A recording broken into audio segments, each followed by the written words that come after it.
Hey, everybody. Welcome to another podcast and the blog on alanarnett.com. This is a special episode on Monday. What is it? It is 18th. May 18th. And I have a special guest, Chris Tomer, meteorologist Chris Tomer. Hey, Chris. Hey, Alan, how you doing, my friend? I am good. I am good.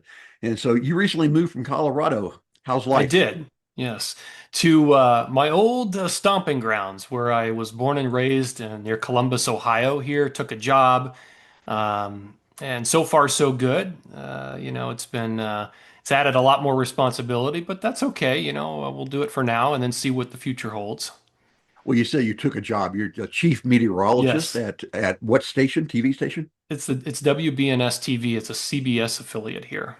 Well, congratulations. That's a Thanks. that's a that's a huge role. It But is. we're here to talk about Everest because this jet stream has just been Mm, playing havoc with yeah. the season here in the last few weeks. And you sent me a message yesterday with an updated forecast. So let's get right into it. So what's the news? What's the It's headline? it's so fascinating, Alan. Every season you and I we talk about this, what's Right. what's going to happen, and then once the season gets here, every season's just a little bit different. There's always a unique twist to every season. So we got the Summit ropes in with the Summit team, and then the jet stream came roaring in and shut it down for a few days. And now we've got teams, in anxious positioned up there at C4, waiting to just go try it. I just got a message from one of my clients up there at C4 saying winds are still sustained at 30, Cool.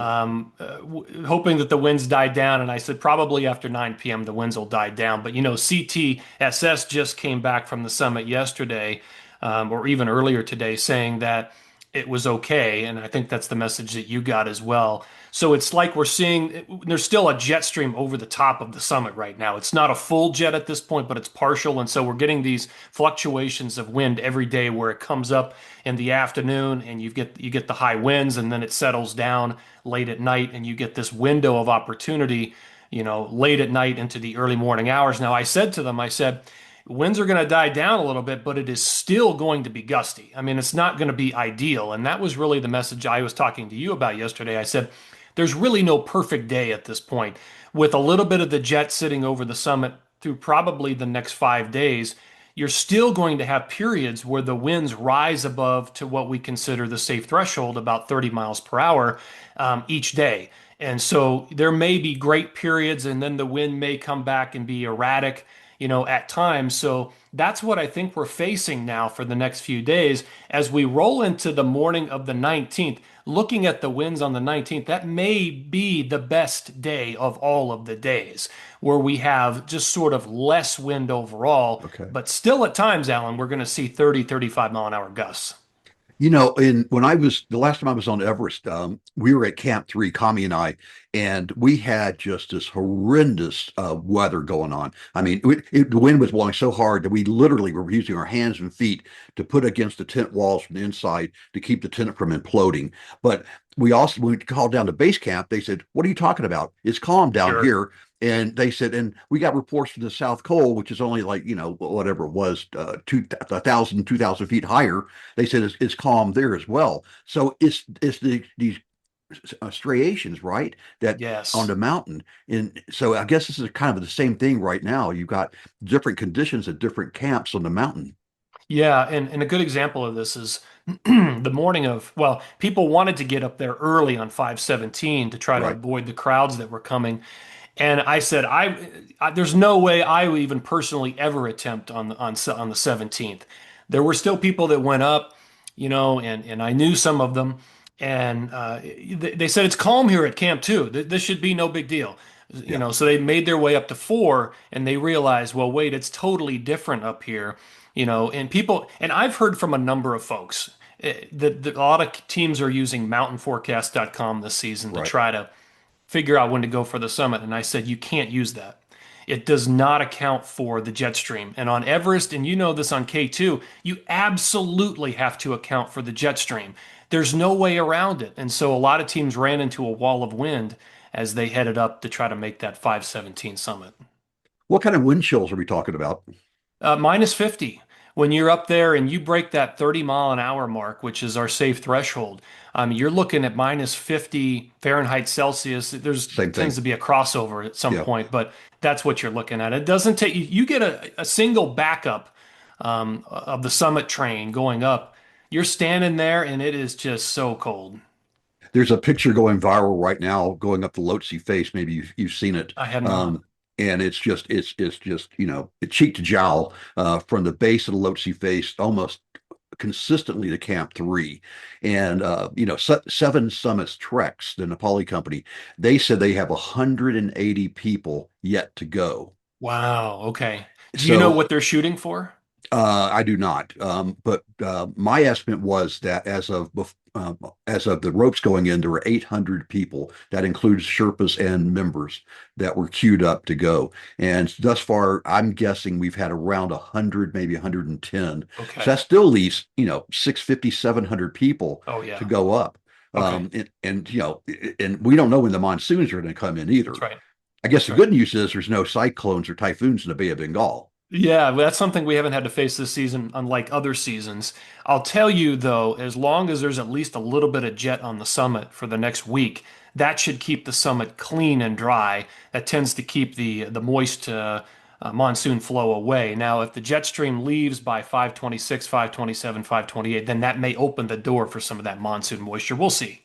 So, what does this mean for the two classes that are probably the most important relative to the wind and wind chill, and that's the no O's climbers, and then the runners, the fastest known time runners.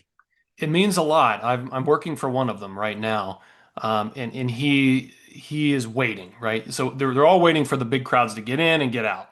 Right. That's the bottom line. But they also need one other thing that a lot of the teams don't need, and they need a completely calm summit. Yeah. They need the jet to be totally gone because without oxygen, you can't stay warm, you can't move as fast.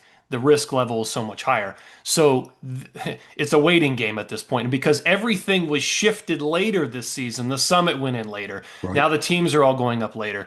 It means it really pushes their time frame and their timeline towards the end of the month. Like at this point, I'm sitting here thinking with my client, okay, we're probably looking at the 26th or the 27th at this point. Yeah, that's what I talked to Garrett Madison. That was his kind of target as well from the 24th on. Yeah. So really the hard stop is when the icefall doctors remove the ladders from the Khumbu icefall. And typically that's because it begins to get the temperatures go up and it begins to melt out and makes the icefall even more unstable than than it usually Sure. is. So any thoughts on temperature as we go forward over the next 2 weeks or They do 10 go up a days little bit. Yeah, they do go up a little bit. I mean, most mornings have been minus 20 low temp, and the Fahrenheit? highs during the afternoon are around minus 10. And they warm a little bit, yeah, over the next 5, 6 days. It's nothing significant, but I'll tell you, once the jet finally does leave the summit completely, the temperatures will warm much more quickly Uh, after that. So then the countdown will be on. So good news, bad news. The jet goes Yes, away, the temps go up, the temps ladders go go up, off, moisture goes up. Yep. season's over. Any idea on the monsoon? I mean, Nothing historically, yet. it's end of the month, it's beginning of June. Yeah, that's typically when it would come in towards that June 1st mark. I'm not seeing any huge signs of that, but I think once the jet leaves completely, then we'll start to see some of that moisture come in. But I'm not too worried about that at this moment. What triggers the monsoon? So basically, what you have to do is you have to get the jet off the summit of Everest, and it basically opens the door for that moisture to start to come north. And it's a wind shift is what it is, Alan. And so once the winds shift, they start to escort that moisture off of the Bay of Bengal, the Indian Ocean, and it starts to feed north. And it will do that until it runs into that wall of wind, which is the jet. Now, once that moves north and away from the Himalaya, it's the door's wide open for that. Penny bar to the door. Yeah. Okay, so in summary, it's it's it's going to be erratic It is. It's going to be churning. Yeah, the jet will continue to churn.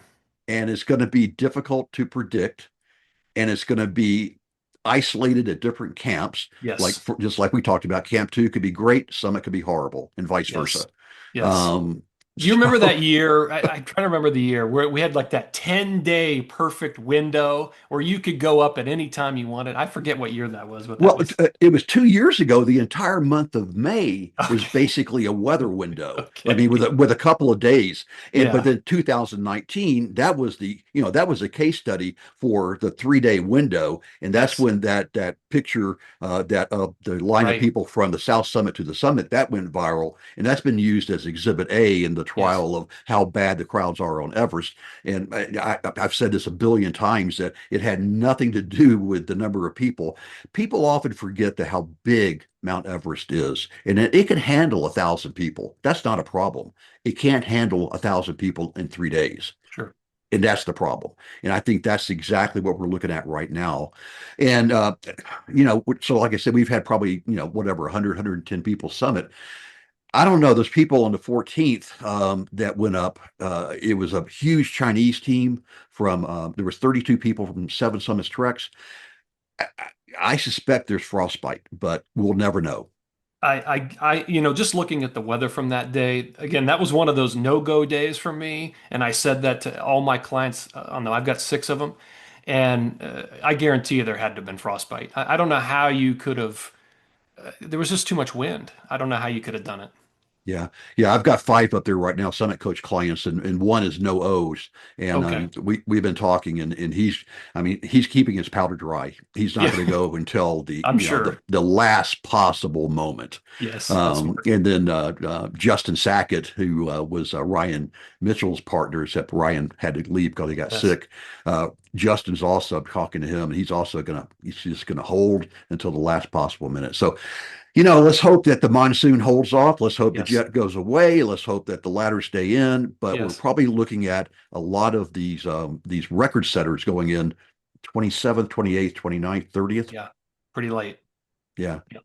All right, Chris. Hey, man, I appreciate your expertise on this and hopping on so we can give everybody this quick update. And let's keep our fingers crossed and hope the jet goes on vacation. I know. Let's hope. And I appreciate it, Alan. Always great talking with you. Love it. Thanks so much. See you, man. Climb on. This is Alan. Memories are everything. The podcast on AlanArnett.com is sponsored by Summit Coach, helping aspiring climbers worldwide to reach their dreams.